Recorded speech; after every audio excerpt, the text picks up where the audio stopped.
Hi there, it's Fionna Gossling. Here's what happened in Oakville real estate in September 2025.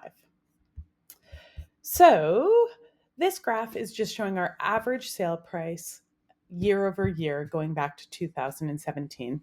And you can see that in 2025, our prices are down. Our average sale price is down below what it was for the entirety of 2021.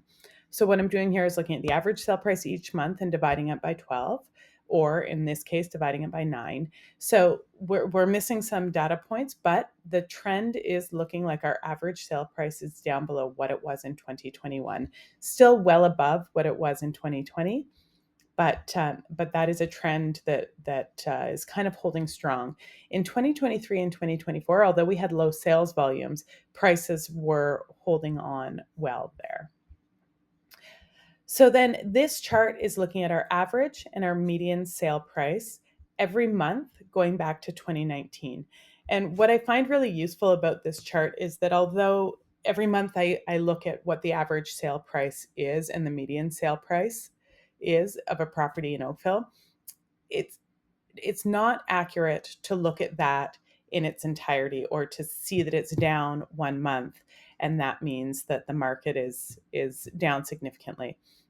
Because there are not a ton of transactions, the average and the median sale price is really going to fluctuate. And what I find really useful is looking at the trajectory or the trend as to where things are going. So this is a nice graphic for that. So last month in September, we had 196 sales. That is low. Typically, we would like to see closer to that 250, 300 range, which we haven't seen in a while. And the spring made me think we were ramping up towards that. But then we have had the summer is always slow, and typically September is when things start to pick up. There are a lot of units available. Now, remember, a lot of that is new product that's coming on the market in North Oakville or newly completed projects. So that is all captured in that number. But certainly, I think that there are people who have been sitting on the sidelines that now are saying, right, the time has come. So it's either time to buy or sell, and let's get the house on the market. So that's what that number is reflecting. 6.8 months of inventory is definitely a buyer's market. So if you are a buyer sitting on the sidelines, I think that this is probably a pretty good time to buy. We did have a rate cut from the Bank of Canada, which takes a little bit of time to trickle on, but and the Bank of Canada is expecting or projected to make at least one more cut this year, if not two, and we'll see what that does to prices and market activity. But I think if you're a buyer and you've been sitting on the sidelines, there's lots of product out there to choose from, lots of months of inventory, and there's an opportunity right now to be buying. So the average sale price was down just by $15,000 to $1.4 million. That's across all property types: condos, townhouses, and detached homes. And the median sale price was $1.250. And it's taking a while to sell houses. So expect a longer sales cycle. It's taking around 37 days to sell a property right now. So if you compare this September to last September, our number of sales were up 6%. So that's a silver lining. Now our amount of inventory was up 24%. So we have way more things to choose from. But again, all of that new build stuff is there. Our average sale price is looking like it's down 12% year over year when comparing September to September, and it's taking about 28% longer to sell.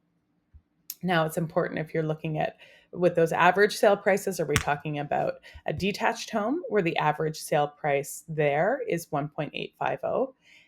This is 6.9 months of inventory on a detached home in Oakville is something I have not seen maybe since I've been doing this since 2016. So that is a buying opportunity right there in a detached home. Townhouses, the average sale price was $1,096,000, so that's up a bit, I think, from last month. Again, a buyer's market, lots to choose from, and the condo average price of a condo was $686,000 with 8.5 months of inventory. So, detached home, you can see that it's kind of been hovering around. Back in June, the average sale price was $1.970. And then July it dropped. That just means when we're talking about averages, some of the big sales might not have happened. August, it was just shy of 1.9. In September, it was around 1.850. So you can see that it's kind of hovering there within $100,000 range. And you can also see that we didn't have a ton of sales, with only 101 sales. That's actually quite low for a fall market and for detached homes. If you're looking at the townhouse market, the average sale price did jump up, so it's just shy of 1.1 now. Last month, I'm sorry, it was just over $1 million. So again, an example of, it doesn't mean that all townhouses are up on average by a big percent there, but it is. But average sale price of a townhouse is just shy of 1.1. We had 60 sales, so it looks townhouse sales have been fairly consistent, a little steady throughout the summer months. A little bit more to choose from, but not a ton of active listings to choose from there.